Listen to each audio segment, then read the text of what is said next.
A ti de anfitrión. Está bien. Arrancamos. Buenas noches, bienvenidos y bienvenidas al Cineforo de hoy, 18 de agosto del 2021. Hoy nos toca la película La vida de otros o La vida de los otros. Es irrelevante. En alemán, bueno, ya Yulisa, que sabe alemán, nos ayudará cómo es que se dice ese título en alemán.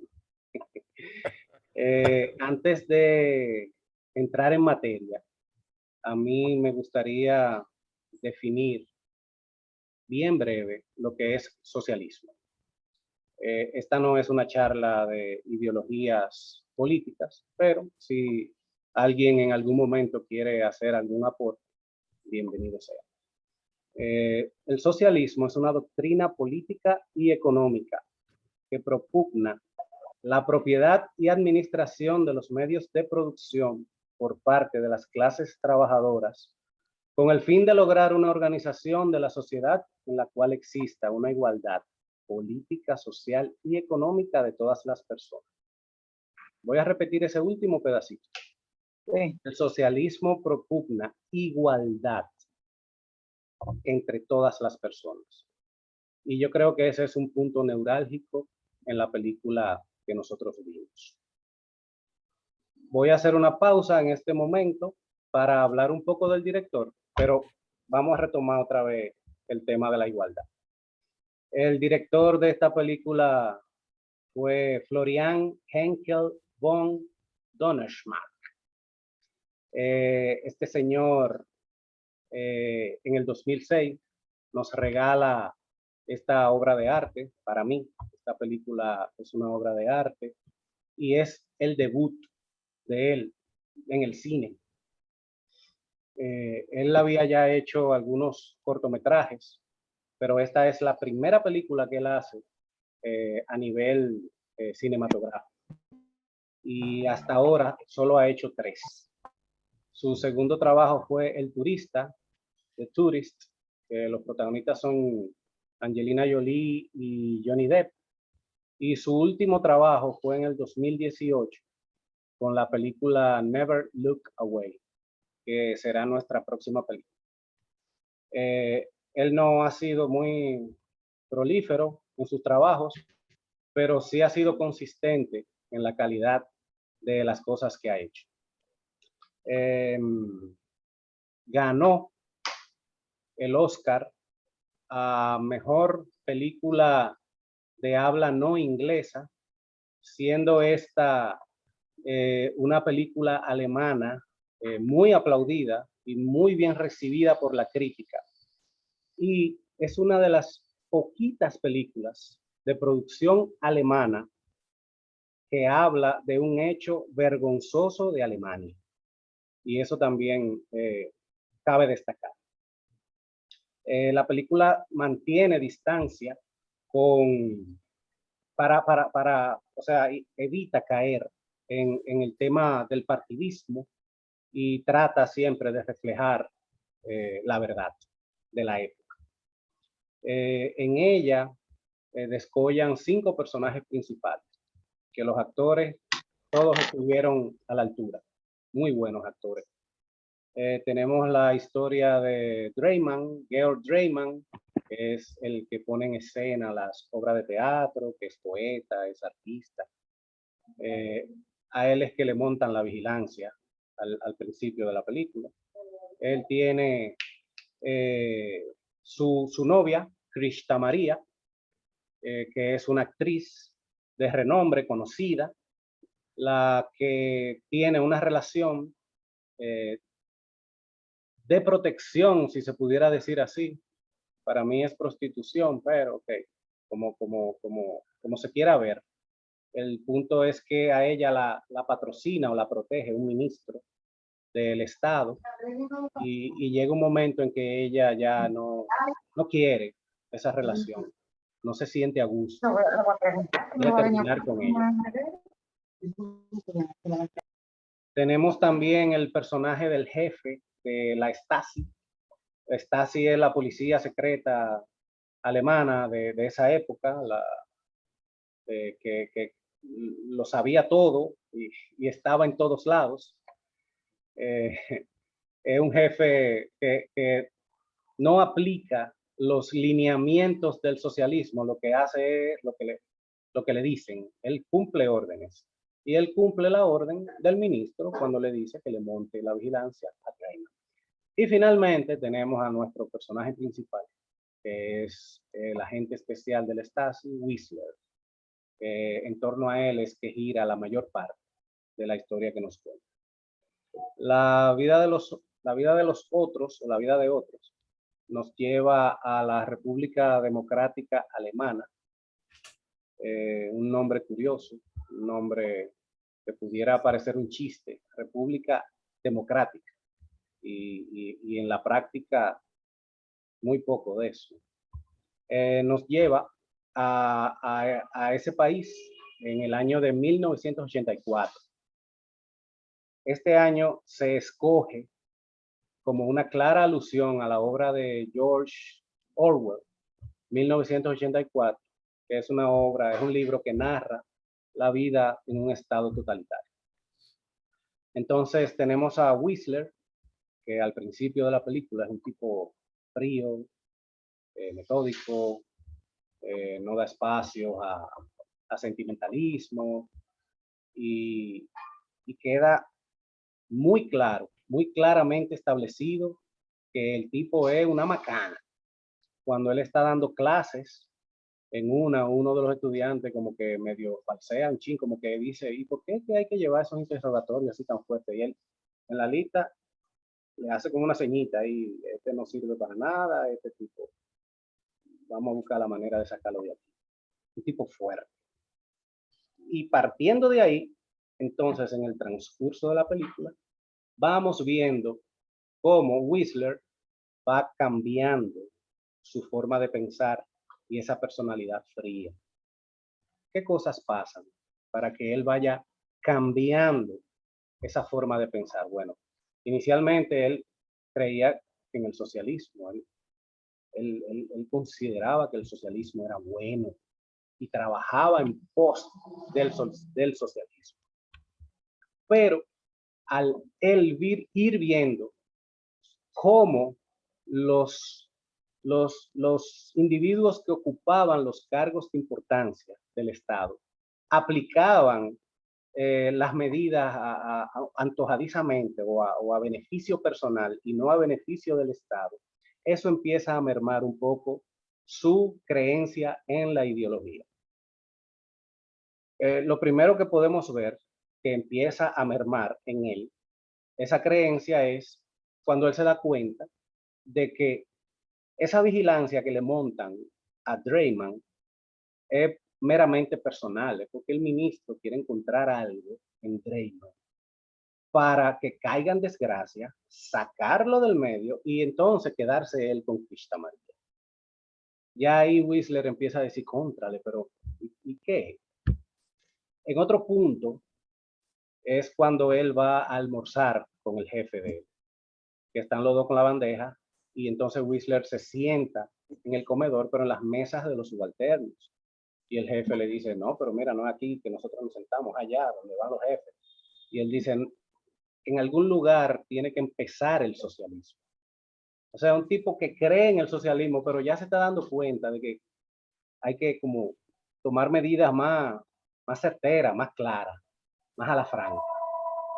El, el otro punto que va a Whistler cambiándole su manera de ver, su mentalidad, es cuando él ve la relación amorosa que hay entre Krista María y, y Dreyman.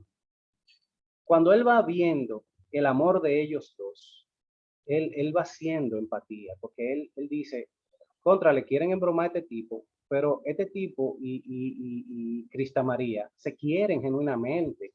Hay amor ahí de verdad. Y llega a un nivel, su creencia en ese amor, que él contrató los servicios de una prostituta como para medio sentir eso que ellos tenían. Y nos queda bien claro de que no es un asunto carnal cuando él termina el acto y ya la prostituta se va. Y él le dice, espérate, no te vayas, quédate un ratito aquí, como para currucano, para hablar un chin, y ella le dice, la próxima vez agenda más tiempo. Y ese hombre se queda en ese mueble, como un miserable. Se queda sintiéndose roto. Esas son cositas que nos van dejando ver cómo el pensamiento de Whistler va cambiando. Otro punto que en Whistler hace mella es el arte. Cuando él escucha a Draiman en el piano tocar la sonata para un buen hombre, Whistler llora. Whistler en otro momento le roba un libro a Draiman y empieza a leerlo y esa prosa lo impacta y se ve él en el mueble disfrutando, extasiado, así bien elevado. Todo eso combinado van haciendo que Whistler, entonces, ya en la 3/4 parte de la película, no quiera que a Draiman y a Krista María le hagan daño. Entonces se convierte en su protector, en su defensor. Esconde la máquina de escribir y hace todo lo que pudimos ver. Qué suerte tuvo el papá del niño que la pelota se le entró en el ascensor. Cuando ese niño le dijo a Whistler, mi papá dice que todos los agentes del Stasi son unos bla, bla, bla, bla, bla, bla, bla. Ah, tu papá dice eso. ¿Y cómo es que se llama tú? Y no llega a decir papá. se contuvo ahí. Dice la pelota. Porque si ese niño le da el nombre de su papá, ay, ay, ay, ay, ay, qué mal le hubiera ido a ese hombre. Pueden ir levantando las manos, pero nos quedan muchas cosas por conversar. Yo quiero tocar el punto del agradecimiento. ¿Qué expresión, qué forma de conducirse, qué valioso es cuando alguien agradece? Y Draiman, al enterarse de todo lo que hizo Whistler, respeta el hecho de que Whistler nunca dio la cara, nunca se le presentó, nunca se le acercó a Draiman. Y Draiman respeta esa distancia, pero escribe una obra y se la dedica a Whistler. Y Whistler al final, cuando ve el libro y se da cuenta de que Draiman ya lo sabe todo, la frase que dice al final, cuando el empleado le pregunta, ¿se lo envuelvo para regalo? Y él dice, no, este es para mí. Cuando yo escucho esa frase, yo he visto la película como 3 veces, y cada vez que al final él dice eso, yo me siento como elevado, me siento como inspirado. ¿Cuánta significación tiene esa frase? Y qué bonito. Julio, Pilar levantó la mano. Sí, ya voy, Pilar, ya voy a terminar. Entonces, poniéndomele adelante a doña Lucita, antes de que doña Lucita diga, ay, pero Julio lo dijo todo, quedan muchas cosas por conversar. Por ejemplo, los suicidios. Podemos hablar de los amigos de Draiman, de ese grupo de disidentes.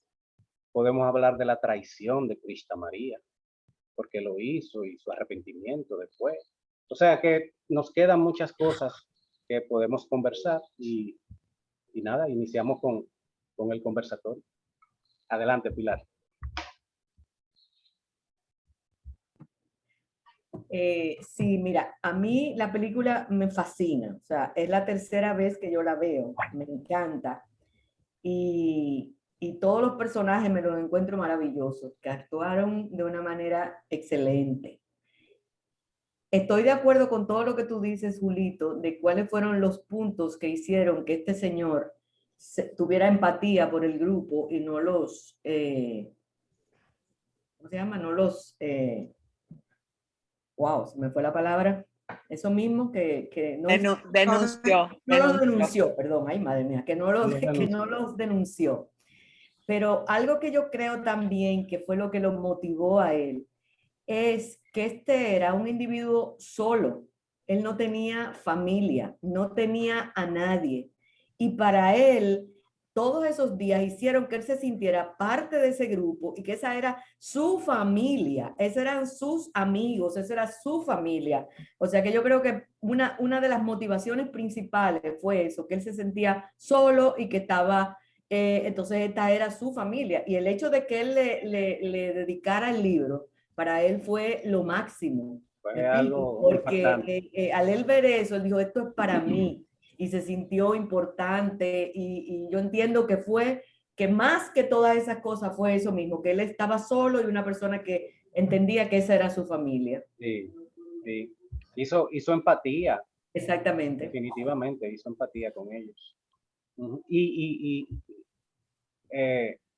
aupado también por la intención de esa última vigilancia que le asignaron. O sea, él dijo, esto no es un asunto del Estado. Exacto, exacto, no es un asunto de Estado, esto es que este hombre quiere deshacerse de este para él quedarse con la mujer. O sea, era algo muy personal. Además, era un tipo que como que no le caía bien a él, tú ves, o sea, como que tenía cierto recelo con ese individuo. Sí.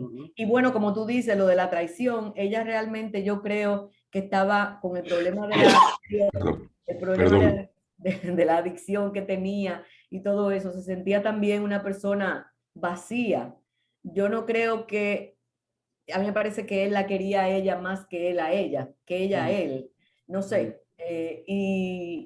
Y como que veía en ese momento una manera de salir, porque si no se ponía, si no decía, la iban a matar. O sea, que ella sintió que tenía que decirlo. Y eso fue una escena maravillosa cuando él se enteró de que iban a buscar esa máquina y ese hombre salió huyendo a buscar la máquina y esconderla. Y se dio cuenta después cuando estaba buscando, cuando este individuo, el actor, el director de cine, el escritor, que se decía, pero es que no puede ser, él estaba tratando de indagar también por qué habían sido tan benévolos. Y cuando va a buscar, cree que va a encontrar un expediente de este tamaño, le mandan un carrito como con 500, qué sé yo, cuántos folders, y en uno de los folders que ve la marca de la tinta roja, ahí fue que ya se dio cuenta de que esa máquina no era de las que ellos tenían y que se la había robado alguien, o sea, porque él no sabía cómo justificar, cómo explicarse eso. Sí, sí, A mí la película me encantó, como te digo, ya esta es la tercera vez que la he visto y me parece excelente. Y como tú sí. dices, hay muchísimas otras cosas que podemos discutir. Sí, qué bien, gracias, Pilar.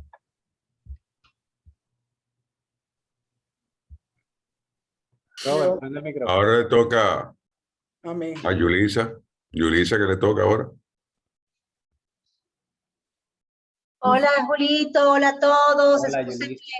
Excúsenos que estuvimos un poquito tarde para la bienvenida, pero oímos la exposición de Julio completa. Y Baby Luca viene. Baby Luca no vino a la reunión, pero también se excusa. Se excusa. Okay. Para el miércoles que viene, sí. Ah, es alemana la que viene también, otra vez. Bueno, pero en fin, la película, Julio, yo los felicito que llegan hasta este tipo de películas por sí mismos. Yo realmente no, si Julio no me la recomienda, no hubiera llegado. Fantástica, excelente. ¿Cuál fue la lectura que yo le di?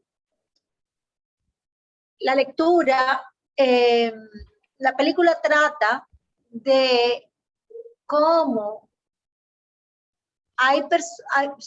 cómo somos susceptibles ante las ideologías y cómo esas ideologías pueden determinar nuestros comportamientos, nuestras vidas, nuestras acciones. Y cómo pueden alejarnos de la cara humana, del trato humano, del contacto humano. Los dos personajes, creían en la ideología que practicaban y entraron, y al principio de la película pues estaban muy convencidos. de que era lo mejor para su sociedad. Y sin embargo, vivían al filo de la navaja, ¿no? Uno un poco más subversivo que el otro, ya que el arte de por sí es subversivo. Sin embargo, coqueteaba, ¿no? Ponía el arte al servicio de su ideología y del sistema hasta cierto punto. Y había, muy interesante, esa pugna que este personaje tenía entre sus mismos conceptos, sus mismas creencias y su pasión por expresar, ¿no? Sus sentimientos. Notoriamente mucho más empático que el escucha, ¿no? Ahora, el otro señor, un fiel representante del régimen, quien tenía una conducta impecable según los ojos del sistema, ¿no? Era el prototipo del bien portado, el modelo a seguir, el rol. Eso, entonces, hasta cierto punto, por más crudo que lo presentaron al principio, ¿no? ¿Se acuerdan esos interrogatorios de ese, bueno, hubo un poquito de crudeza, sin embargo, lo mágico de esas escenas es que nos explican que el hombre estaba convencido, ¿no? Que el hombre lo hacía porque realmente estaba sustentando ¿verdad? En lo que él creía. Estaba apoyando lo que él creía. ¿Ya? Y lo hacía de cuerpo y alma. Muy interesante esos planteamientos. Luego, ¿qué pasa? ¿Qué sucede? ¿Cuál es la transformación de estos personajes? Que la libertad, que también es un tema, y no la libertad, no el libertinaje, sino sencillamente la libertad, el derecho a discernir, a pensar distinto, a ser distinto al otro y a luchar por tus propios proyectos personales, ¿no? Aunque eso entre en contradicción con el sistema. Ese punto, pues hay un punto de inflexión en la película que parte de la alteridad, de que se desarrolla una empatía entre el que escucha esa intimidad de ese hombre bueno, porque el director era un hombre bueno, que estaba pelándose por esa mujer y por sus amigos y por el arte y por el sistema y por lo que él creía, y él llega a admirar y a querer, incluso yo diría que él lo quiso, o sea, lo quiso, su empatía fue tal que llegó a querer a esa persona. Lo admiraba. ¿Perdón? Lo admiraba. Lo admiraba, claro. Admiraba algunos hechos nobles y heroicos, ¿no? Esos pequeños actos de heroísmo que los seres humanos cometen muy en silencio, y sobre todo en esas sociedades de represión. Entonces, que la película va llevándote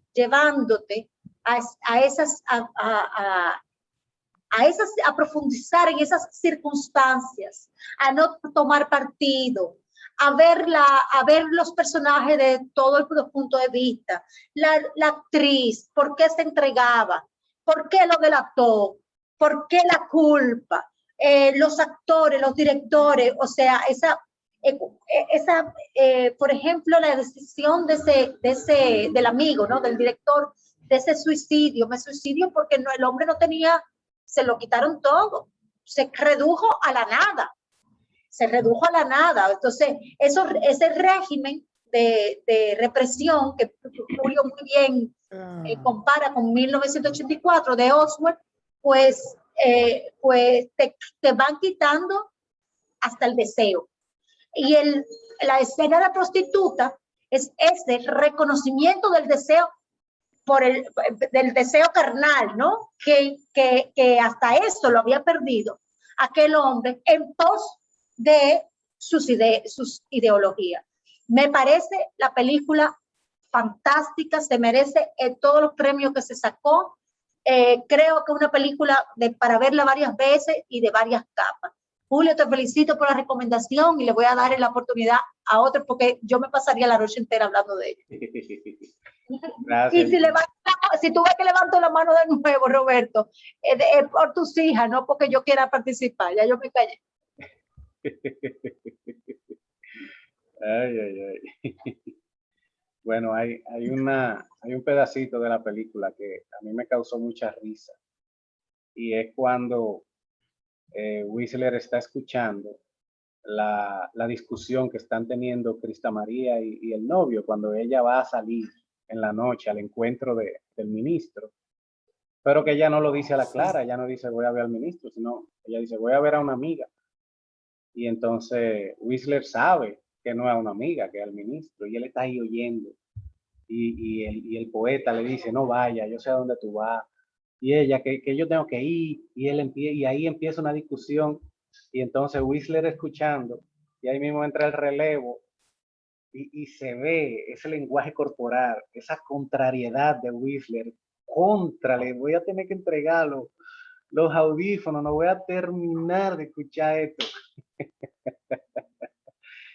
El dominicano tiene mucho de eso, dependenciero. Sí, es verdad. Yo reconozco que yo soy así. Es verdad. Pendenciero, yo no soy chismoso, pero me entretiene el chisme. Ya veo. Sí. ¿Alguien más se anima? Bueno, me gustaría decir algo si no hay nadie con la mano levantada. Adelante, doña Lucía. Bueno, la verdad es que casi se ha dicho todo lo que es realmente la película. Pero había algunos detalles, como por ejemplo, que hacían que uno se pusiera a pensar.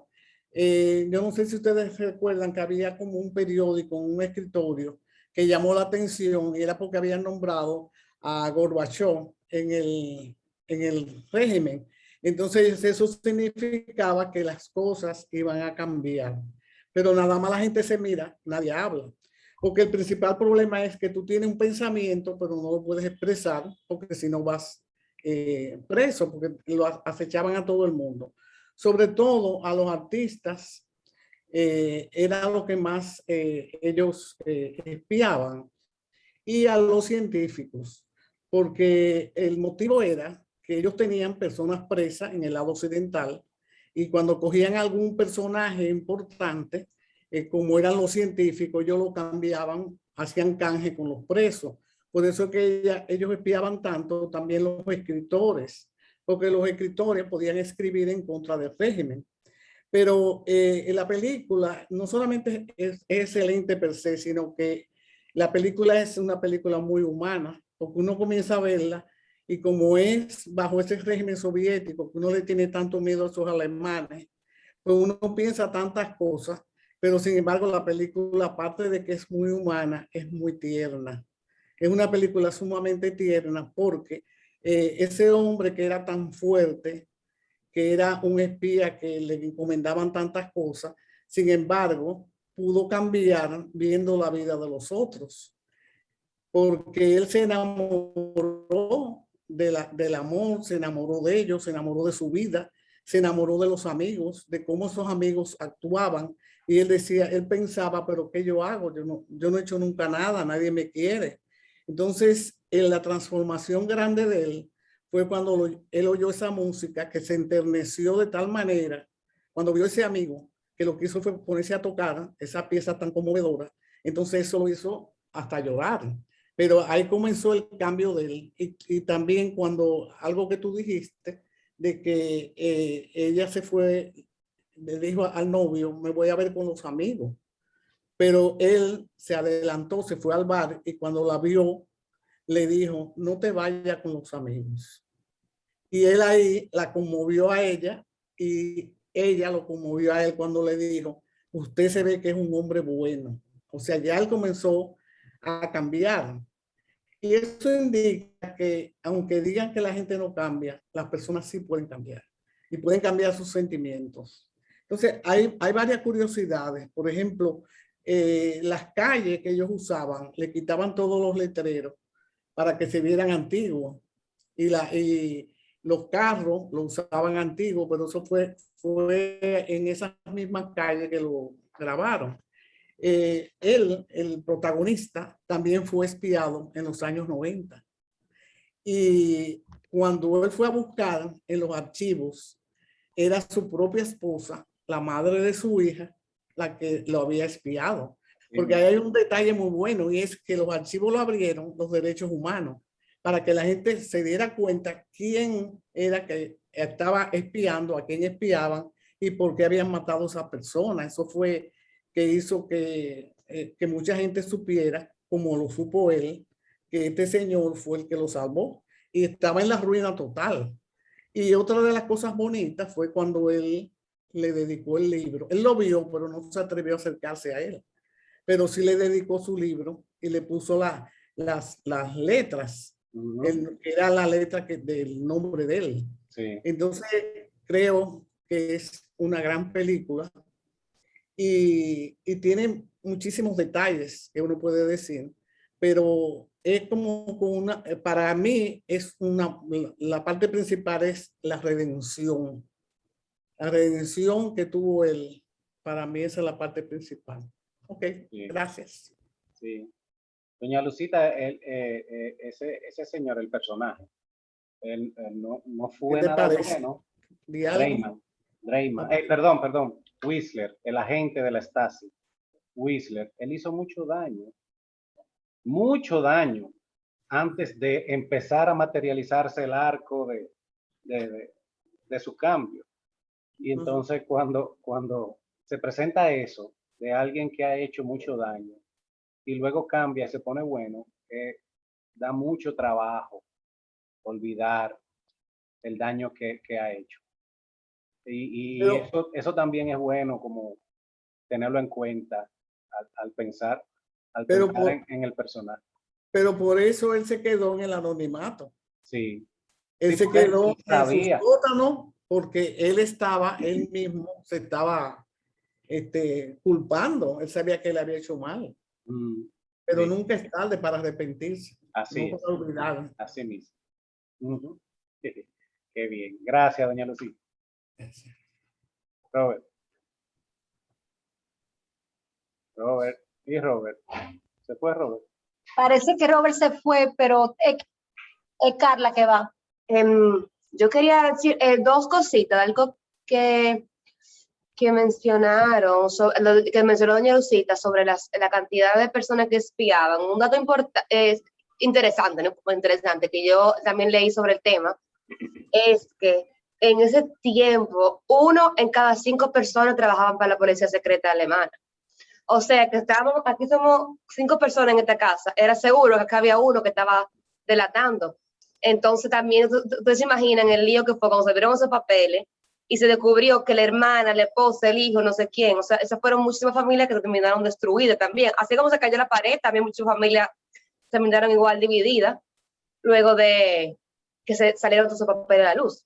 Pero algo también que yo me pregunto, que para mí no está claro y que sería interesante, para mí sería interesante saber qué ustedes piensan, es que, porque Julio, tú dijiste que el protagonista, a la gente, que él era un hombre malo, pero yo no estoy, para mí no me queda claro si él era en verdad un hombre que lo hacía con maldad, lo hacía porque de verdad creía en el sistema, creía en la filosofía, creía en los beneficios del comunismo, en lo que vende el comunismo, que tal vez creía que estaba haciendo un aporte grande a la sociedad alemana en general, al estar buscando a la gente que estaban en contra del sistema. Que a mí no me queda claro si era verdad que él tenía fe en el sistema y luego se le cayó a lo largo de la película, o si él simplemente era una persona que se quería aprovechar también del sistema para, como de esa fiebre o sed de poder. El ministro sí era así. El ministro claramente tenía sed de poder, El ministro, claramente. Pero para mí no me queda claro si esta gente era sed de poder o si de verdad creía que estaba haciendo un aporte al castigar a los que querían romper el sistema, que para él era un sistema que era el ideal para la sociedad alemana en la que él vivía. Definitivamente él creía en el socialismo y estaba claro en su mente de que lo que él estaba haciendo era beneficioso. Cuando yo digo que él era malo, es desde la óptica de nosotros. Ah, vale. Sí. Desde testigos de lo que él está haciendo. Porque él torturaba y Sus actos eran malos, sus actos eran maléficos, ¿no? Por eso Pero probablemente... Por eso Claro. digo que él hizo mucho daño, pero Whistler en su mente pensaba, al menos es como yo lo veo, él pensaba que lo que él estaba haciendo era necesario para mantener un sistema de gobierno, una ideología buena, que abogaba por la igualdad de todos. Él creía en el socialismo, él estaba convencido de que el socialismo era la mejor forma de gobierno que una nación podía tener y que funcionaba. Hasta un punto, él creyó eso. Otra película sobre el tema es esta de Lenin Must Die, algo así. Goodbye Lenin, que también es una película de los 80, que es muy similar, que es sobre una mujer que ella vivía en el lado este de Alemania, de Berlín, y cayó en coma cuando todavía Berlín estaba dividido, y luego cuando se cayó el wall, ella despertó del coma, pero ella estaba tan enamorada del socialismo, que igual creía que era el sistema que tenía que funcionar, que a ella le escondieron que ella el socialismo se había caído porque ella no lo podría aguantar emocionalmente. Bueno, es súper interesante. Lo que comedia. O sea, realmente la ligereza que tiene, lo chulo de esa película, que creo que la deberíamos ver en un futuro no muy lejano, es que tú te extrayas de tornilla la risa. No, porque de los sí, el 80. No, de los 2000, porque la se cayó. 2000, pero sí. El muro, o sea, cayó. Ambientada en la década de los 80. Ambientada en la década de los 80. O sea, que es una película que viene en esta misma línea, ¿no? Pero con un sentido del humor muy fino. Qué bien, qué bien.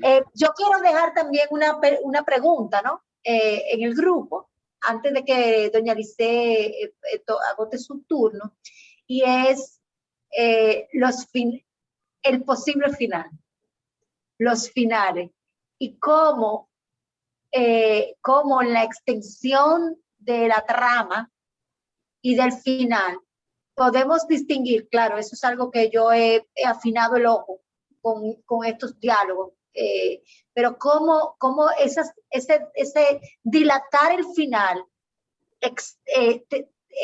te puede diferenciar lo que es una película comercial de una película de autor, de una película que es una obra fuera o que se quiera apartar del mundo comercial, porque esa película pudo haber tenido un final mucho más anterior, pero el desenlace, ese desenlace, digamos que donde las coyunturas se articula todo y esa búsqueda con toda su calma, porque la película tiene calma al final, ¿no?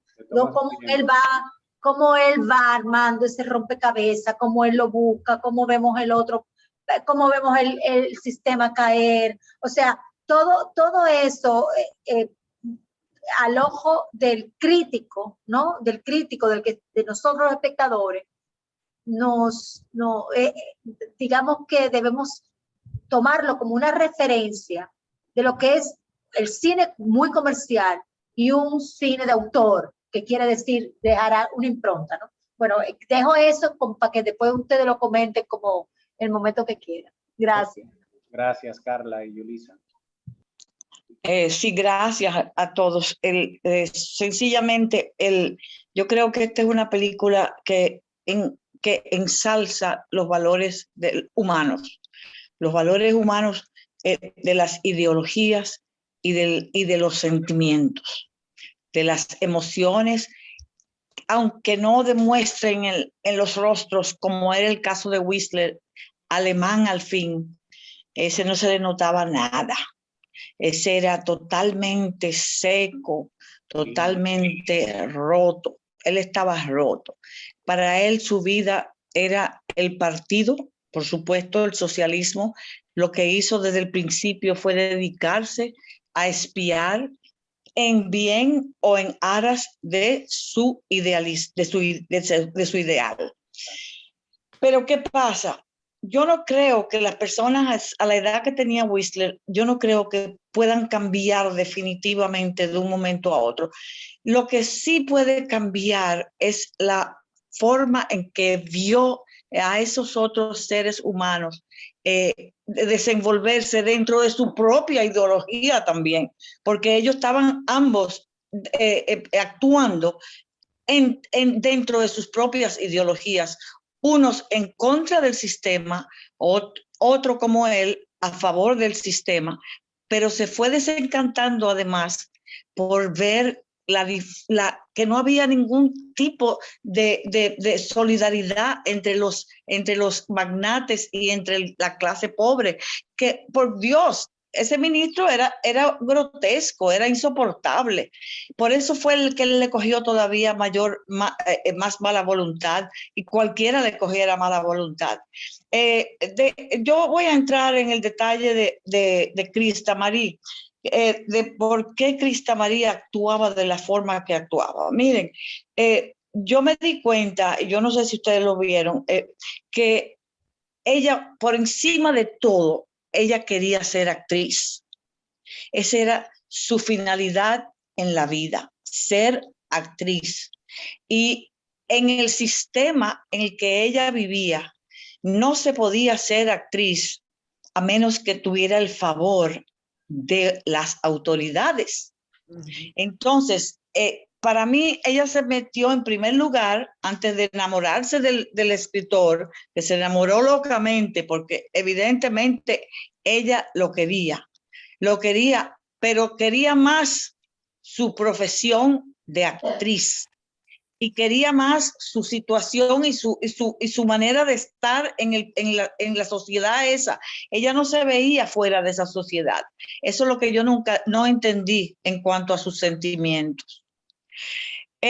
Fíjense que él, el escritor, era el que mandaba continuamente los mensajes al otro lado. Él era el que servía para mandarme los mensajes en contra del sistema donde estaban viviendo. Y todo eso lo tenían espiando, por eso que se llama la vida de los otros, por los alambritos esos que pusieron en un primer lugar, que el escritor no tenía la menor idea de que lo estaban espiando. Él creía que él estaba completamente a salvo de ese desastre, pero qué va, lo tenían fichado, más fichado que a nadie, porque sospechaban que alguien estaba escribiendo desde ese lado, y nadie más que él, porque él era un escritor brillante, reconocido en el mundo entero, y él era el que estaba mandando todos los mensajes al otro lado del mundo.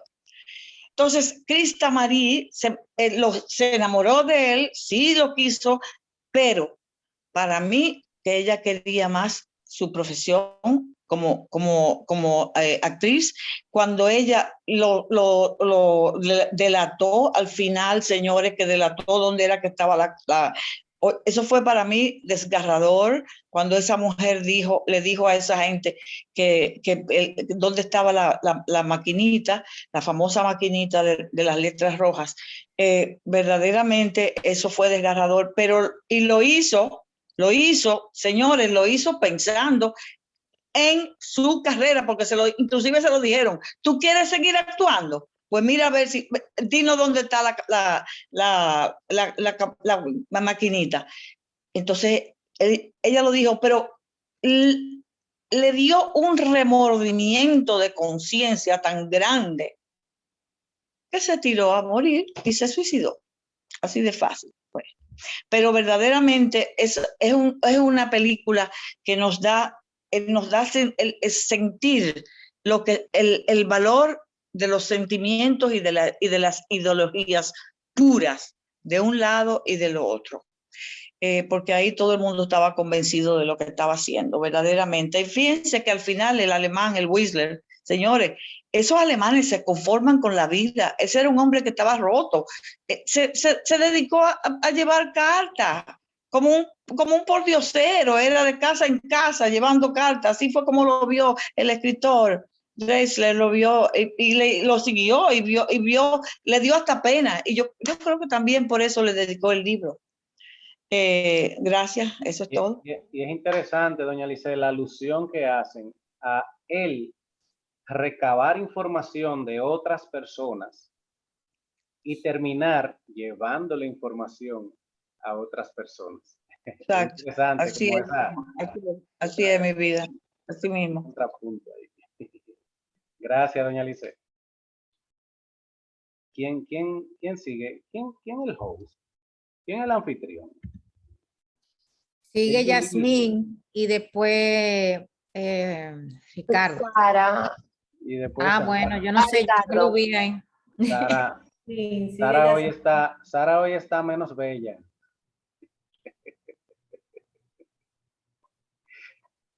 Ricardo, no te ofenda, que tú eres amiguito mío, ¿oíste? Le toca a doña Yasmín. Adelante. Ay, doña eso Yasmín. no, doña. Que tiene Bueno, nombre ahí. como Ricardo me dijo doña Yasmín, yo voy a empezar diciendo que si yo hubiera visto esta película cuando yo estaba estudiando economía, me hubiera ahorrado un viaje a Alemania y un viaje a la Unión Soviética. Oh. Porque las economistas del grupo sabemos que pasamos por historia del pensamiento económico, medio filosofiando las que leíamos, aparte de todo lo que era matemático. Jolie se va a reír de esto. Pero en aquella época, ser joven es maravilloso, porque uno quiere explorar. Entonces, cuando yo empecé a ver esta película, lo primero que pensé fue cuando yo visité el muro, el famoso Point Charlie, y uno lo pasaban de una Alemania a la otra en Berlín. Pero aparte de eso, todo lo que ustedes han dicho ha sido genial. La película es genial porque la película es una metamorfosis en sí. Eso que Julito acaba de decir ahora, donde los acontecimientos, los sentimientos se acoplan y lo que se empieza por un lado se cierra por el otro como en un círculo, es lo que es la genialidad de este señor, siendo su primera película. Y la intención es llevarnos a ese viaje. Y yo digo ese viaje porque en el 1980, las que estábamos en la Facultad de Economía de la UNFU, habíamos una más cabeza caliente que otras, donde cuestionábamos el sistema del capitalismo. Y en el 80, Estados Unidos, como ustedes saben, no fue a las Olimpiadas. O sea que todas esas visas que se iban a hacer se repartieron por el mundo y yo conseguí una. Y yo pasé casi 3 semanas en la Unión Soviética, casi escondida de mi madre con el permiso de mi padre. Y eso que se ve ahí, donde había gente, nosotros, había muchos estudiantes dominicanos allá, o sea, yo estaba plenamente convencida de lo que estaba estudiando, o sea, economía, era un convencimiento, pero yo quería ver con mis propios ojos cuál era la famosa igualdad. Y siempre me venía a la mente, en aquella época de estudiante, que siempre tenía que haber igualdad en los privilegios e igualdad en los deberes. Y lo que desgraciadamente el sistema socialista o comunista, que en aquella época era comunista porque era totalmente manejado por el Estado, nunca fui a China, pero a la Unión Soviética en el 80 sí fui, bastante extenso porque visité no solamente Moscú, sino que me monté uno de esos avioncitos de Aeroflot con gallina, con todos esos campesinos. Y cuando tú ves a una señora mayor manejando y asfaltando una calle sin ningún tipo de privilegios, y entonces tú vas a una ceremonia de inauguración de unas Olimpiadas y tú ves a Brezhnev con toda su cosa, entonces tú dices, ok, ¿y qué pasó aquí? El ser humano, desgraciadamente, es individual en sus aspiraciones. Que las aspiraciones del ser humano demuestren que hay un bien colectivo es lo que el director nos quiere decir. Esa es la primera cosa, que la susceptibilidad de las ideologías es bastante complicada y de hecho ese personaje principal, como han dicho ustedes todos, estaba totalmente convencido que el régimen era lo correcto porque ese era su endoctrinamiento.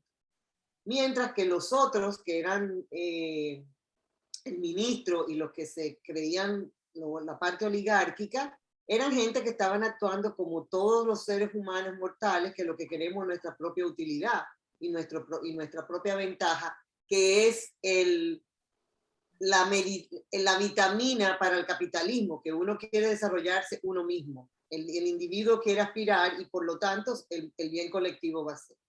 Pero eso es mucha filosofía. Lo que yo quiero decir es que si yo hubiera visto ya yo tengo 61 años, si yo hubiera visto esta película hace 30 y pico de años, no hubiera podido saborear lo que saboreé viéndola 3 veces ahora, Pilar. Y tú la has visto 3 veces, me imagino que en diferentes épocas. Yo la vi 3 veces de corrido, 3 días de corrido. Ay, ay, ay. Una de las cosas que siempre me he preguntado, y creo que he hablado con Pilar de esto con respecto a uno de nuestros autores preferidos, de Padura. Estos artistas, escritores, cinematógrafos, que tienen que vivir como disidentes, entre comillas, en estas sociedades, para mí a veces me cuestiono mucho, porque si ustedes se fijan, la vida de este dramaturgo, de este escritor, era una vida de privilegios, como quiera que sea, dentro del sistema.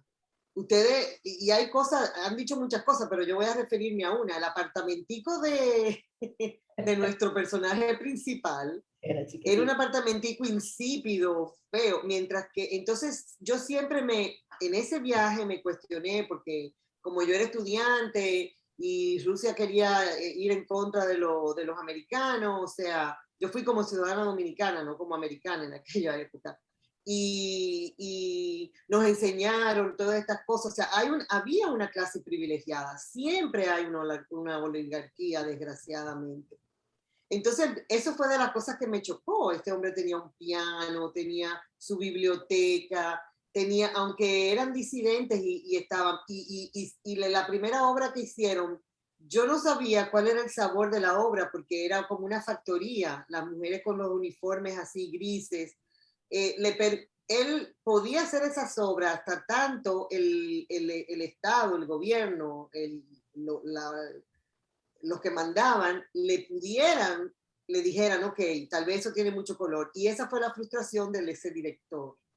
Entonces, yo creo que en esos regímenes el arte y el deporte eran clases privilegiadas, que claro, eran la voz y la imagen del régimen, pero hasta tanto ellos eran aquellas personas que podían efectuar algún cambio, no sé.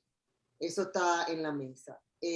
Con respecto al final de Yulisa, yo creo que el final lógico de esta película, que es una película de denuncia hasta cierto punto, porque es medio imparcial, porque ni siquiera, como que yo no la veo sesgada a lo que pasó. Tenía que suicidarse, y ese es otro de los círculos que cierra. Si él estaba hablando de que la tasa de suicidio era solamente segunda a Hungría, que era un país más pobre, menos en el círculo soviético era un país más pequeño y eso, yo no creo que la película tuviera la intención, esto es leyendo entre líneas, señores, mi lectura, no creo que hubiera que otro final que no fuera cerrar el círculo de la mujer con el suicidio y la traición nos hubiera impactado a nosotros más. Porque si hubiera sido un final feliz de no acción, de que se perdonan y qué sé yo, o sea, el impacto fue el hecho de que este tipo se encerró en ese sótano y que esta señora se suicidó, como todos los otros que la habían precedido. Y la parte final, que sí es la bonita, es el libro, que es una manera de una catarsis para el perdón, para la resiliencia y sobre todo para esos países como sobre todo Alemania, porque la Unión Soviética realmente se desbarató porque era una serie de países que eran muy diferentes unos a otros. a Rusia, o sea, la madre es Rusia, la madre patria es Rusia. Pero Alemania fue cruel, y ahí Carla sabe más que todos nosotros juntos, porque lo ha experimentado. Alemania era un solo país, no era como la Unión Soviética, que teníamos un montón de satélites que eran culturas diferentes. Pero esa paz, esa unión, qué sé yo, es digna de verse, porque esto pasó, el muro cayó en el 89. Y no sé qué tanto, yo no leo mucha literatura alemana, desgraciadamente moderna, o sea, nueva, pero esta es una expresión de esa resiliencia, de ese proceso de perdón que todos estos países, después que tienen estos conflictos, tienen que seguir, estilos África del Sur, estilo Colombia, este proceso de paz que nunca se llega a terminar, porque siempre va a haber, como dice Carla, una familia que va a descubrir que hubo algo y qué sé yo, y ahora mismo con toda esta cosa de los nuevos nazis y todo este conservatismo. Pero nada, lo que yo quería decir era que excelente elección y viendo a ver cuándo la segunda debe ser también muy buena. Gracias. Perdonen el jet lag, que para mí son la hora de ustedes, pero son 3 horas menos. Gracias, Yasmín. ¿Quién es que sigue? Sara. Dale, Sara.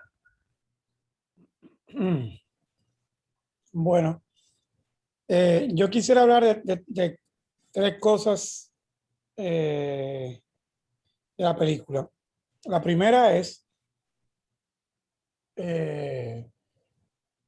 yo creo que Yasmín lo comentó de pasada, esta es una película neutra que plantea un escenario de una realidad y lo más grande es aquel proceso que empezaron los alemanes al otro día que cayó el muro, que es el proceso de la unificación, ¿no?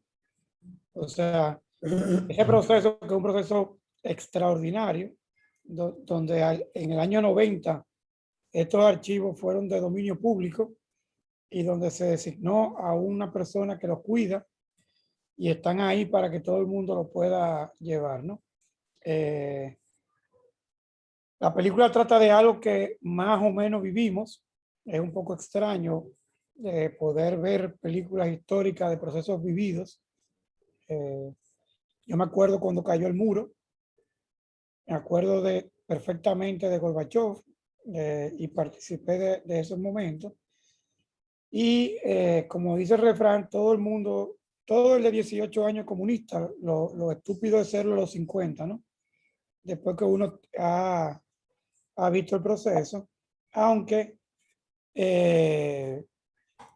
esta película trata un poco de lo inocente del artista, digamos, que a mí me dio mucha rabia, y de este personaje que cree en el sistema.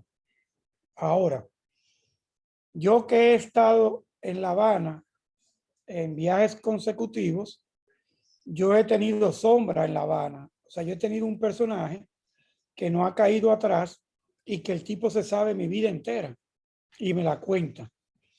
En La Habana es normal que cuando tú llegues ya sepan a qué tú vas en el aeropuerto y cuál es tu destino y qué tú vas a hacer y con quién tú te vas a tratar, ¿no?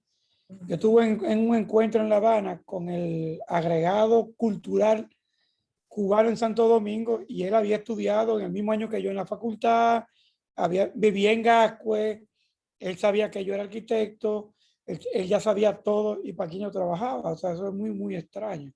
Ahora, un tercer punto que a mí me parece es hasta qué punto hoy en día no estamos todos siendo espiados. Estamos siendo espiados por el capitalismo. O sea, todos nuestros datos están en las redes, todo el mundo sabe de qué hablamos, todo el mundo sabe qué compramos. O sea, el poder del espionaje hoy en día no está en manos del comunismo, está en manos del capitalismo. Las redes son parte de estas de el gran hermano hoy en día es esas redes, ¿no? Y no en balde, en Rusia, en China y en estos países es donde están los genios de la informática. A diferencia de... Se me fue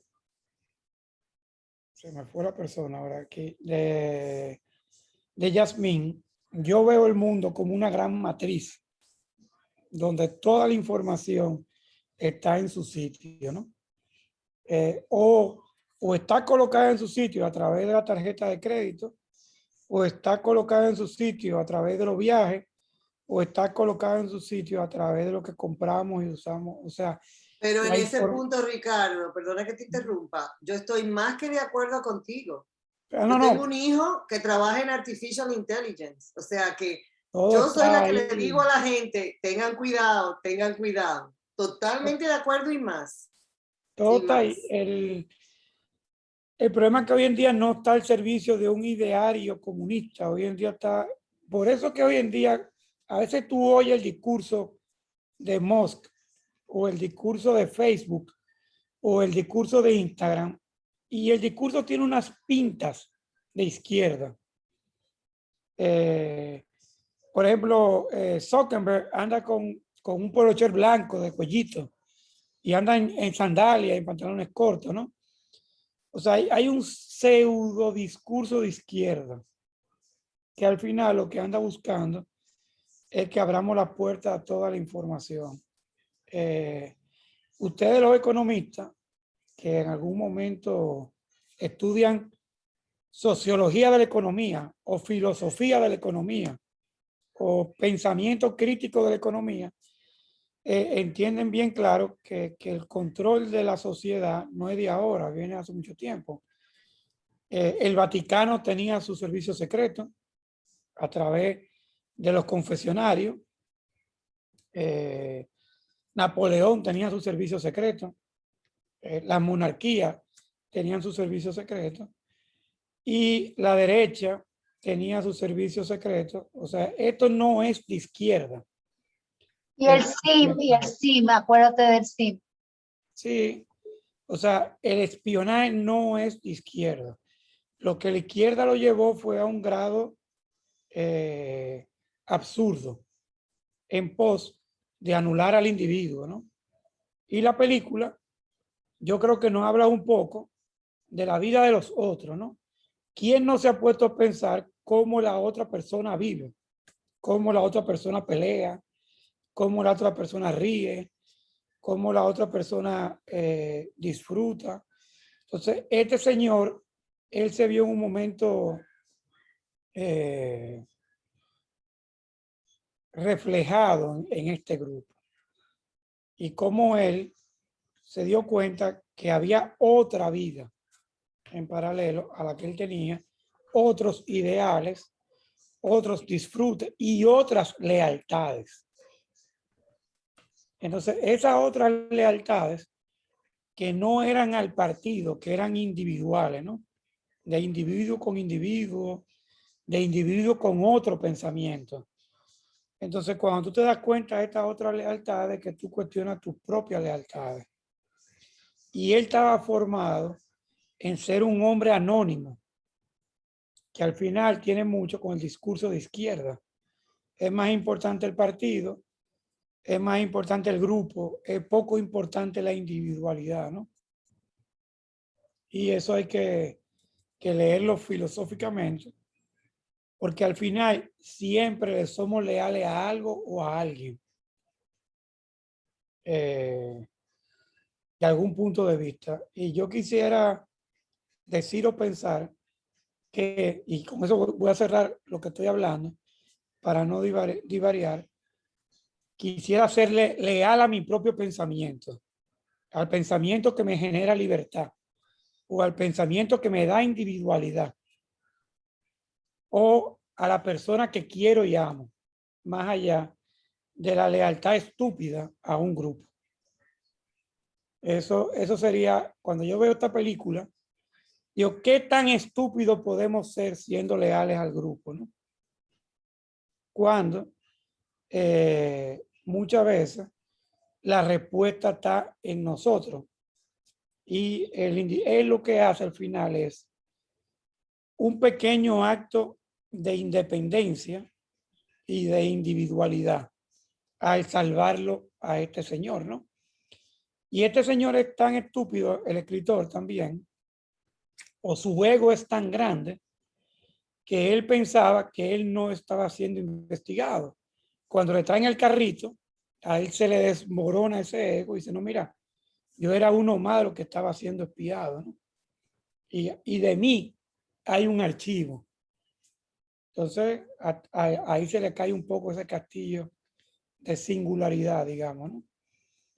Él, como su buen entrenamiento lo refleja, se convierte en un cartero, y el cartero es como una figura muy anónima, ¿no? ¿Quién sabe quién es su cartero? Eso es un personaje muy, muy anónimo. Y los artistas tienen siempre su talón de Aquiles, que es que el ego, ellos se creen tan particulares, ¿no? Entonces él pensaba que él realmente era privilegiado y él estaba siendo espiado, como todo el otro. La película a mí me parece que refleja mucho grado de estupidez. Y eso es terrible, ¿no? El mismo ministro que se le cayó el sistema y todavía él cree que es singular cuando va y habla con el artista, ¿no? Y al final el pobre hombre estaba enamorado y ella ni siquiera le hacía caso más allá de sacarle una cierta ventaja. Esa me parece una película muy interesante, sobre todo para todos nosotros que vivimos un pedazo de eso. Como dice Yasmín, un pedazo un poco naif, un pedazo un poco distorsionado. Yo me acuerdo de los discursos de Isaac Conde, de los comunistas dominicanos vendiendo estas cosas como una panacea. Pero hoy en día, China no permite las redes en un país, en un mundo que ella quiere conquistar. Entonces, ¿para qué carajo queremos ser conquistados por los chinos si adentro de China tú no puedes tener un Facebook, digamos, ¿no? O Estados Unidos quiere dar internet a Cuba cuando se acaban de salir de Afganistán porque no pueden ni resolverlo, ¿no? O sea, el mundo es muy contradictorio en ese aspecto. Y no todo el que parece inocente lo es. Donde está la Stasi, está la CIA, donde está la izquierda. Para una muy mala izquierda existe una muy mala derecha, siempre. ¿Qué más espionaje que todas las ramificaciones, todo lo cura, vendiendo salvaciones en el paraíso para que la gente le cuente en un confesionario y después mandar un reporte al Vaticano de todo lo que escuchó? Entonces, eso no tiene mucho sentido, ¿no? El espionaje es una cosa que dice Julio. Nos agrada estar informado y nos da placer el estar informado. ¿Qué mayor placer que saber algo de alguien y pensar que él no sabe que lo sabemos? Este es de los países que las cosas se cuentan todavía en voz baja y escondido, porque el morbo de saber algo es inmenso. Eso es la mayor de las herramientas, digamos. Y en esta isla se trafica con el conocimiento. Vamos a darle paso a Yoli, que quería hablar, que tiene su mano levantada, o a Jennifer, que como novedad hoy tiene sus ojitos pintados de una manera muy, muy bonita. Yoli, pero ¿qué era lo que tú querías decir? Ya, Ricardo lo dijo. Lo lamento. Dale, Jenny.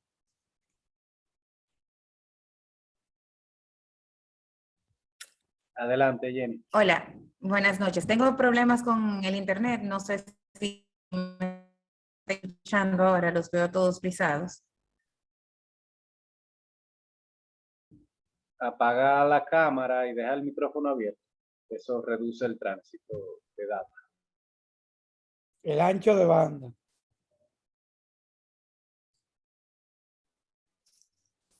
Oh, oh. Ok, apago la cámara. ¿Me escucho? Sí. A esta edad no son tan usuales los piropos, por eso cuando le dan un piropo.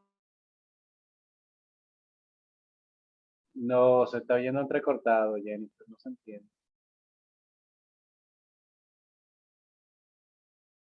No, ya se frizó. Creo que esta se salió. Se salió. Julito, yo voy a ver a Abinader. Me lo saluda. Me perdonan, los quiero, los amo. Bye, yo no sé cómo escribir ahí abajo. Adiós. Bye. Bye, adiós. Gracias, doña Lice, por asistir. Bueno, pues, Jennifer. Jennifer está ahí. Ella está ahí, pero ni se ve ni se oye. Ya me perdí el turno ahora. Johnny quiere hablar ahí. Dale, Aprovecha, Johnny. Yoli, dale. Es que me duele la cabeza y entonces, por eso fue a la mano. Pero yo lo que quería era decir, coincidir con algo que tú señalaste. Es maravilloso todo lo que ustedes han dicho en relación con que la película a mí me hizo reflexionar sobre otra película que yo vi, pero yo no me sé el nombre, de si esas personas en esos regímenes son que han alegado muchas veces que ellos mataban, espiaban, hacían muchas cosas malas siguiendo órdenes, si eso realmente lo justifica. Y desde la Segunda Guerra Mundial se ha visto en Alemania que muchos de esos nazis que mataron millones de personas alegaban que ellos no eran simples soldados haciendo lo que otro le mandaba. Y tú lo decías al principio. Es decir, es muy fácil tú alegar, precisamente hay una película de un nazi famoso que era el que dirigía los campos de exterminio, todos esos sitios donde se murieron millones de personas, y él decía, bueno, yo lo único que hacía era lo que me mandaban.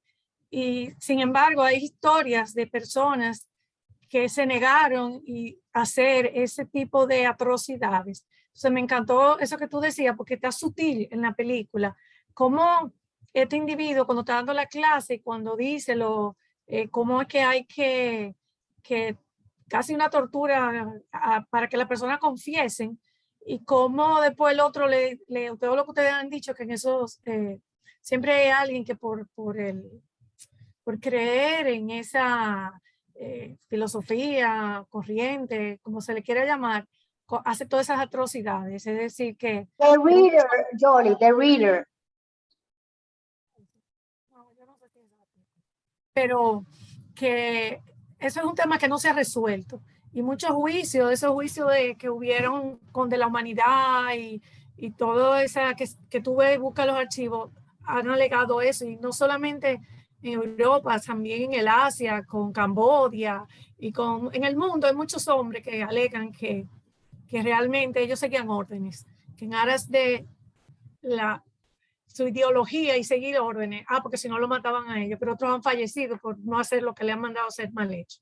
Así que me encantó esa parte que tú resaltaste, porque creo que está bien sutil a lo largo de la película.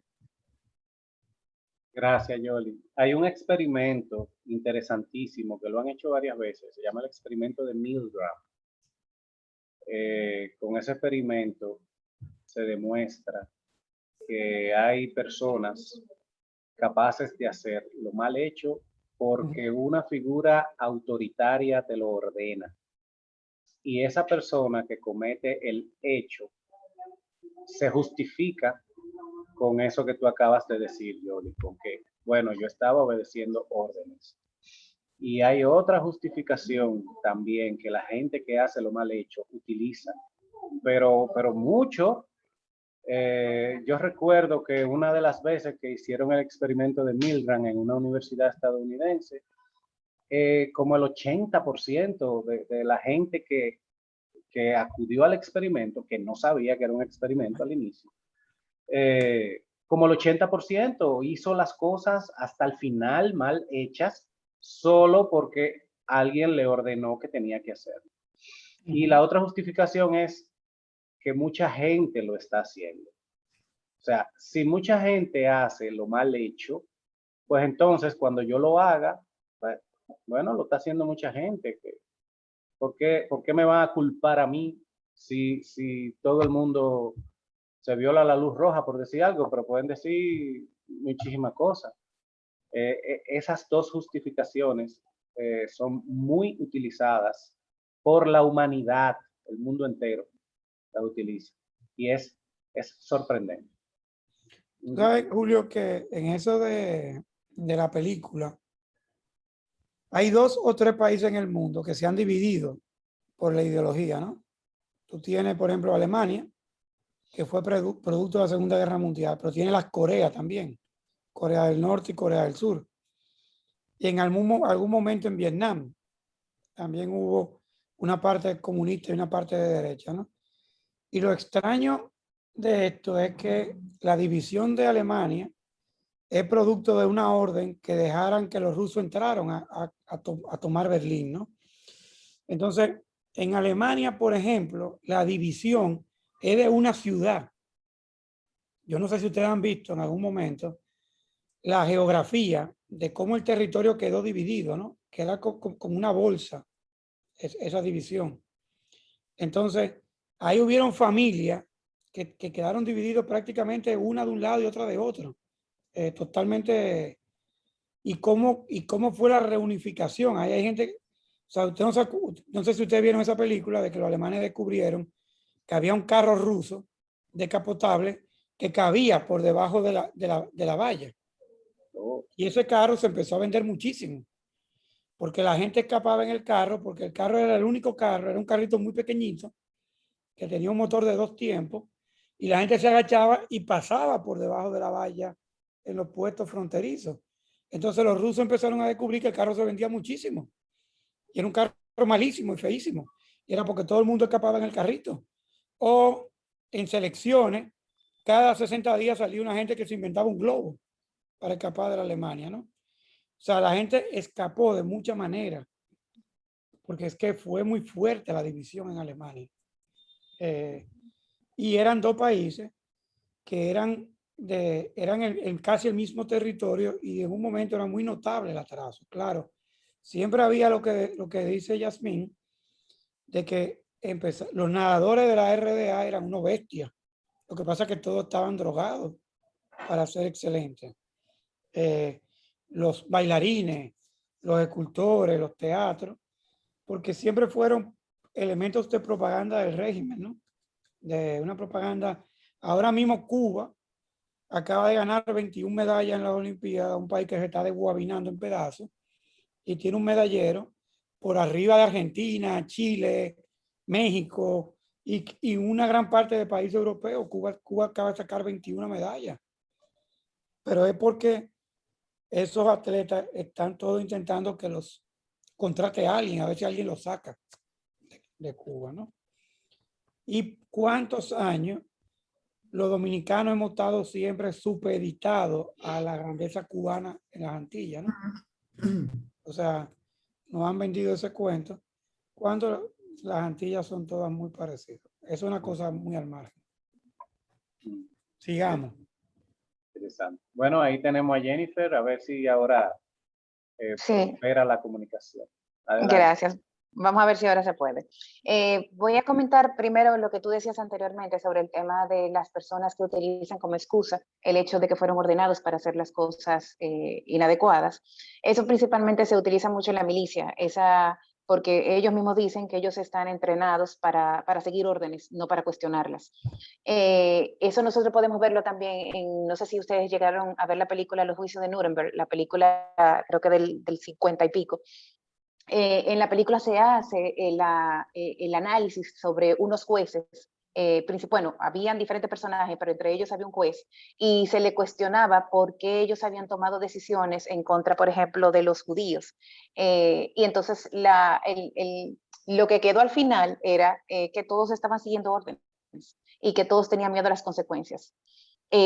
También en cuanto a lo que decía Ricardo, habían diferentes formas de escapar de la Unión Soviética del lado Berlín Oriental.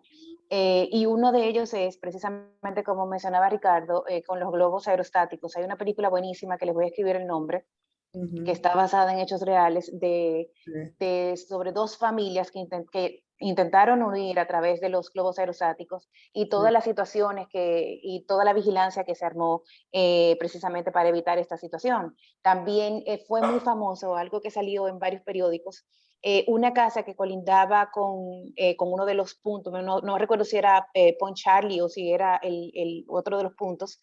Esa casa tenía un sótano y ese sótano ellos lo fueron rompiendo y se comunicaba con el otro lado. Y hubo varias personas que lograron escapar. Entonces había que buscar la creatividad para poder salir.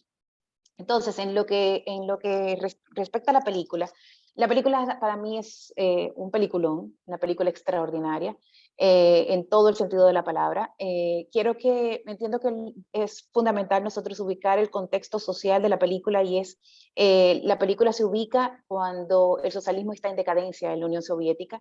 Por lo tanto, hay muchos disidentes. O sea, no es lo mismo una película que refleje la situación de persecución que había, por ejemplo, en la Unión Soviética en los 50, en los 60, cuando el ruso en esa época era muy orgulloso, donde había una competencia extraordinaria con los del Grupo del Eje, con los Estados Unidos, sobre todo, esta famosa Guerra Fría. Entonces era más difícil encontrar disidentes, pero ya para la época de los finales de los 70, principios de los 80, ya la gente se había dado cuenta que el socialismo no era lo que se había vendido, porque va a seguir habiendo un grupo de personas que explotan, va a seguir habiendo un grupo de personas privilegiadas, y realmente cuando se compró la idea del socialismo era precisamente que todo el mundo tuviera los mismos derechos, las mismas obligaciones, y que todo se repartiera entre todos, lo cual no es así. Pienso que la película, con todo y esto, la película refleja un romanticismo. Y digo que es romántica porque la película es benévola con sus protagonistas. Ya sabemos la realidad de la situación y vemos que en la película los protagonistas se salvan, excepto obviamente la protagonista, que se suicida, pero ella se suicida por decisión, porque sus actos la llevaron a tomar esa decisión, pero no necesariamente porque el régimen la mató, como lo que generalmente sucedía. Entonces, pienso que la película refleja una situación dura, difícil, de una manera romántica. Refleja de una manera romántica lo que sucedía en la Unión Soviética, porque, como les decía, los personajes tuvieron bastante suerte, principalmente el protagonista. Veo también el cambio en los personajes. Veo que el personaje del escritor vivía con total indiferencia, no le importaba lo que sucedía, no le preocupaba. No puedo decir que no le importaba, sino que él vivía una vida diferenciada, él tenía ciertos beneficios, entonces no se preocupaba por los demás. La novia, si lo recuerdan, le criticaba el hecho de que él, teniendo la facilidad para poder llevar su mensaje o llevar un mensaje más contundente, él no lo había hecho. Entonces, luego de la muerte de ese director, que él le afectó tanto, él le prometió a la novia que él iba a hacer algo mucho más fuerte de lo que había hecho anteriormente. Entonces, aquí vemos cómo un personaje que era indiferente pasó a ser un personaje activo, a comprometer su propia vida. Y también vemos lo mismo en el personaje de la Stasi, que perseguía a esas personas, que ese era su trabajo. Sin embargo, a finales de los 70, decidió entonces, al ver esta relación tan bonita de este escritor con esta actriz, él tenía cierto nivel, no puedo decir que él estaba enamorado de la actriz, debo de decir que él admiraba a los dos, porque él tenía como una admiración extraordinaria por el escritor. Entonces él dejó de ser ese perseguidor por ser el salvador. Entonces veo ese cambio de actitud de los personajes y en el caso de la protagonista veo esos sentimientos humanos que se fueron desarrollando, donde al principio estaba enamorada, pienso que seguía enamorada de él, le exigía al otro lo que ella no era capaz de dar, y cuando se vio en la situación en la que se le obligó a tomar una decisión de revelar dónde estaba escondida la máquina de escribir o su carrera, ella de una manera egoísta y humana, sin pensarlo, tomó la decisión y sin embargo se arrepintió. Mientras, a ver, él pensaba que no, en cuanto a que él era naif o que era ingenuo, yo pienso que al principio sí, pero él lamentablemente creyó que no lo estaban espiando. Ellos hicieron una prueba que era lo suficientemente contundente, donde supuestamente estaban escondiendo a una persona en un vehículo para que cruzara al otro lado y no pasó nada, no lo persiguieron. Entonces ellos entendieron que no estaban espiándolo y realmente eso justificaba su posición de privilegio. O sea que yo no pienso necesariamente que él haya sido lo suficientemente ingenuo, sino que lamentablemente las situaciones se dieron para que él pensara que no lo estaban espiando. Entiendo que es una película que refleja los sentimientos y la capacidad de cambio de los personajes. Y como les decía, refleja lamentablemente una realidad que se hizo bastante visible, principalmente a finales de los 70, de los regímenes represivos, de lo difícil que era y de lo difícil que es vivir en un régimen represivo como ese. Yo espero que se haya escuchado todo y que no haya estado yo hablando sola. Se oyó todo. Ok, Se oyó muy bien, se oyó muy bien. Muchas gracias. Repítelo para confirmar. Tu madrina, Julito, me le manda muchos saludos de mi parte. Ah, bien. Eso de cuando tú vas a La Habana, una de las cosas que sucede cuando uno llega de La Habana es que uno llega agotado. Porque en esos regímenes, si está bien dicha la palabra acentuada así, hay que tener una potencia de ego para tú estar ahí adentro. O sea, para tú poder sobrevivir en esos sistemas y que no te afecte, tu ser tiene que estar como así a 200 por hora. Todo el tiempo. O sea, ahí hay dos tipos de personas, o los que están anulados, que ya se agotaron y no saben ni siquiera cómo arrancarse un oído, y los que son unos muertos en vida, que lo que están pensando es en la comida de las 12 y después en la comida de las 6, cómo lo van a conseguir, o aquellos que están tan fuertes que entonces están por arriba del sistema. Pero nosotros, o por lo menos a mí me pasaba eso cuando yo llegaba, que yo necesitaba como 48 horas de recarga. Yo llegaba frito, totalmente frito. O sea, porque es que hay una anulación del individuo, que tú sientes que te quieren anular, que te quieren anular, que te quieren anular. Entonces tú tienes que estar a 145 por hora del porcentaje, ¿no? Todo el tiempo. Por ejemplo, yo me acuerdo que a nosotros nos ponían una policía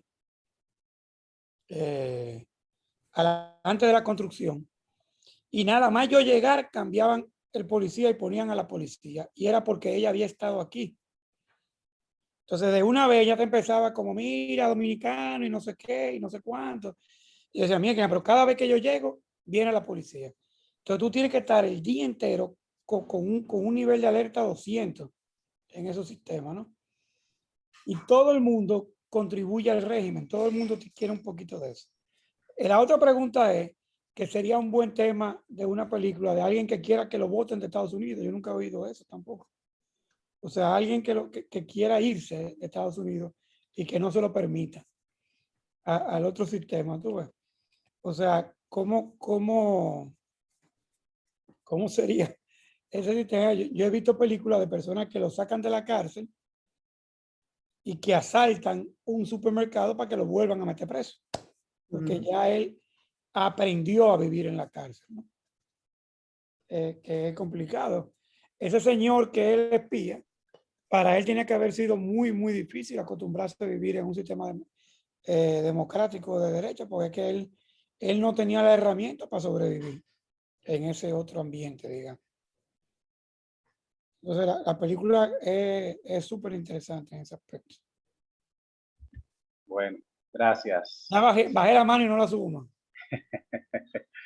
Bueno, Sí, sí. se puede. Si alguien Sí, quiere tengo. decir alguna otra cosa, entonces Tengo algo. adelante. Ah, Jenny. perdón, tengo una pequeña anécdota de algo que comentaba Ricardo en Cuba. Yo fui con Leonor a Cuba y nosotros tomamos un taxi y nos fuimos a una zona no necesariamente muy turística y subimos a pasear, nos desmontamos del vehículo. Leonor dejó la cartera en el carro.